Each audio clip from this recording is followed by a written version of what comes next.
Sir मेरा दूसरा सवाल ये है कि जब राजनीतिक रूप से आपको एक समानता मिल गई है, एक वोट एक मूल्य मिल गया है, तो ऐसे क्या प्रावधान है संविधान में कि जो आर्थिक रूप से और सामाजिक रूप से भी समानता के लिए हम आगे बढ़ पाए?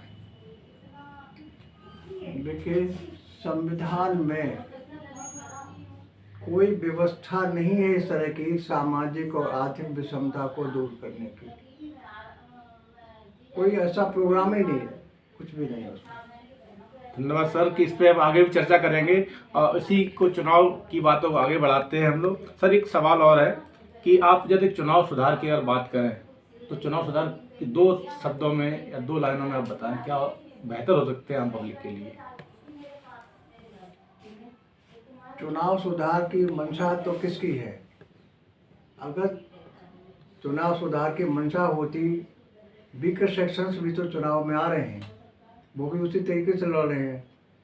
सपा भी कोई अमीरों की पार्टी नहीं है और बीएसपी भी अमीरों की पार्टी नहीं है। इनको चाहिए था कि संविधान की व्यवस्था में परिवर्तन करते। बहुत सी कंट्रीज में ऐसा है कि चुनाव जो है प्रचार व्यक्तिगत नहीं होना चाहिए था, प्राइवेट पब्लिसिटी को बैन करना चाहिए था। सरकार अपने बलबूते पर अपने स्तर से प्रचार करती, हर कैंडिडेट को मौका देती, स्टेज देती, उसे पैसा ले सकती थी ताकि 2 नंबर का पैसा नहीं आता। और अगर मैं एक बहुत बड़ी बात कहें तो चुनाव अगर हम चाहते हैं कि सांप्रदायिकता न रहे, जातिवाद से ऊपर चुनाव ना हो, अगर हमारी मंशा थी या हमारी मंशा होती या संविधान देश के करधारों की मंशा होती, तो फिर चुनाव तो सिंबल पर होना चाहिए था। जो पार्टी का सिंबल अलॉट हुआ है उस पर वोट पड़ना चाहिए था और पार्टी जिसको चाहती, जिसको सुइटेबल समझती, उसको भेज देती अपने कैंडिडेट। तो इसमें ना कोई जातवाद रहता ही नहीं, ना सांप्रदायिकता रहती, कुछ भी नहीं था, कोई झगड़ा ही नहीं होता। जो आज हो रहा है कि वो देखते हैं कि किसकी जाति का संख्या ज़्यादा है, वही अपने कैंडिडेट खड़े कर देते हैं और पार्टियां खड़ी करती हैं। जनता को तो कोई चॉइस है ही नहीं कि वो अपना कैंडिडेट खड़ा करे, जनता को तो उसी को वोट देना है। सर से धन्यवाद सर आपका, एकदम आप स्पष्ट बात कहने के लिए। हम कह रहे हैं कि हमारा प्रयास है वो तथ्यों की स्पष्टता और सटीकता और सार्थकता से है कि जो चुनाव सुधार की जो सबने बात की है, 2 महत्वपूर्ण बातें कही हैं। एक बात है कि सरकार की जिम्मेदारी थी और चुनाव आयोग की जिम्मेदारी थी कि जो भी राजनीतिक दल इस प्रक्रिया में भाग ले रहे हैं उन्हें एक मंच प्रदान करते और फालतू जो पैसा, जनता का पैसा बर्बाद हो रहा है, पब्लिक पैसा बर्बाद हो रहा है या जो अपने धनबल से प्रभावित करते चुनाव को, उससे हम बच पाते अगर इस तरह से एक राजनीतिक एक मंच दिया जाता सरकार के द्वारा सारे दलों को। और दूसरी महत्वपूर्ण बात है कि हर दल अपने सिंबल पे चुनाव लड़ाता, ना कि व्यक्ति पे, विशेष पे। ये बहुत महत्वपूर्ण आपने चुनाव सुधार की बात कही है। निश्चित तौर पे इस पे जो हमारे दर्शक हैं वो समझेंगे और आने वाले समय में राजनीतिक दलों से, चुनाव आयोग से अपनी मांग उठाएंगे। सर मैं अंत में सर आपसे जानना चाह रहा हूँ, जो विकास, चुनाव और विकास 2 चीज़ें साथ साथ मानी जाती हैं कि चुनाव प्रक्रिया बढ़ रही है, हम संपन्न होते जा रहे हैं और विकसित भी होते जा रहे हैं, विकास की नई नई योजना ला रहे हैं। क्या ये हमारे लिए पूरी तरह से है कि नहीं आम पब्लिक के लिए? विकास को हम कहाँ से, अपना नज़रिया है कि हम विकास को कहाँ से देखते हैं।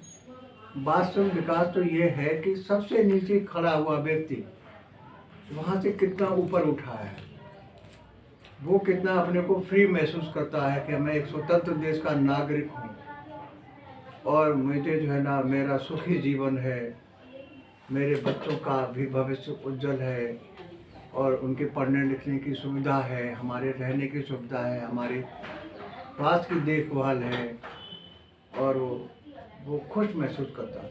सबसे नीचे खड़ा हुआ व्यक्ति, वहाँ से विकास शुरू होता है। विकास इससे नहीं शुरू हुआ तो आपका 2 मंजिल का मकान है तो आप 10 मंजिल का बना लो, वो विकास नहीं है। विकास तो, और बहुसंख्यक जनता जो है ना इसी तरीके की आज भी है। आज भी सरकार प्रधानमंत्री योजना से मकान पक्के मकान बनवा के दे रही है, क्यों है? लोग ये गारंटी क्यों नहीं थी, योजनाएं क्यों? ये होना चाहिए था हर आदमी को, ये सरकार की जिम्मेवारी होनी चाहिए थी कि हर आदमी के पास में सरकारी जिम्मेदारी के मकान हो। झोपड़ी में रह रहे हैं, आज भी झोपड़ियों में रह रहे हैं लोग, अपने कैसे कैसे देख रहे हैं। कोई ऐसी बात नहीं है कि हम दुनिया देख ना रहे हो, कोई समझाने की जरूरत नहीं है। बिल्कुल, धन्यवाद सर आपका। जैसे कि आपने सर के माध्यम से अब जाना कि विकास की नई परिभाषा क्या है, कि निचले पायदान पे जो खड़ा व्यक्ति है उससे जीवन की उसकी भौतिक मूलभूत आवश्यकता उसकी पूरी होती हैं, एक सम्मानीय उसे जीवन मिलता है, और वो मुख्य धारा में विकास की जो मुख्य धारा में अगर वो शामिल हो पाता है वो विकास है, ना कि बड़ी बड़ी अट्टालिकाएं बनवाने वाला विकास। वो विकास नहीं है। अरबों करोड़ों अरबों का अगर किसी का मकान है आलीशान एक व्यक्ति का, और लाखों लोग झोपड़ियों में जी रहे हैं, तो ये विकास नहीं है। धन्यवाद सर आपका बहुत बहुत। इस चर्चा में मैं आज अपने युवाओं से कहना चाहूँगा कि आपने इस चर्चा के माध्यम से जाना कि किस तरह से पहले चुनाव प्रक्रिया होती थी और क्या बदलाव आज हो रहा है, वो कितना मुफीद है हमारी आज जनता के लिए। और दूसरी बात, हमने संवैधानिक तरीके से भी जानना चाहा कि क्या क्या हक हैं, क्या नहीं है आम पब्लिक के, कौन से आपको समानता के अधिकार मिले हैं, कौन से नहीं मिले हैं। और महत्वपूर्ण बात कि चुनाव सुधार पे जो सर ने अपने वक्तव्य रखा उस पर हमें समझने की ज़रूरत है। मैं आज अपने युवाओं से एक बात कहना चाहता हूँ कि लोकतांत्रिक चुनाव प्रक्रिया में जो संवैधानिक अधिकार होता है वो चुनी हुई सरकार का होता है, और चुनी हुई सरकार ही तय करती है कि आपकी कैसी योजनाएं होंगी, कैसा आपका जीवन बेहतर बन पाएगा या नहीं बन पाएगा, क्या विकास किस तरह किस करवट जाएगा, ये चुनी सरकार तय करती है।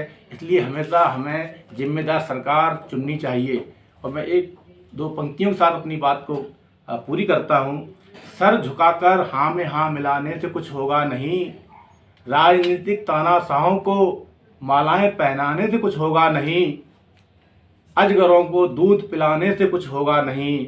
गर दिखाना है तो अपने लोकतांत्रिक समझ का बल दिखा, अगर गर दिखाना है तो अपने लोकतांत्रिक समझ का बल दिखा। वक्त की ललकार है, खंजर नहीं तो पिंचुआ, खंजर नहीं तो पिंचुआ। तो मैं अपने युवाओं से आह्वान करता हूँ कि अपने देश की तरक्की के लिए, लोकतंत्र की मजबूती के लिए अपने अधिकारों को जानें, अपने कर्तव्य को निभाएं। यही हमारी इस चुनाव में और इस देश के लिए एक सार्थकता होगी। मैं इन्हीं शब्दों के साथ अपनी बात को विराम देता हूँ। आप देख रहे थे अनजान इंडिया के लिए गिरीश अंजान। नमस्कार।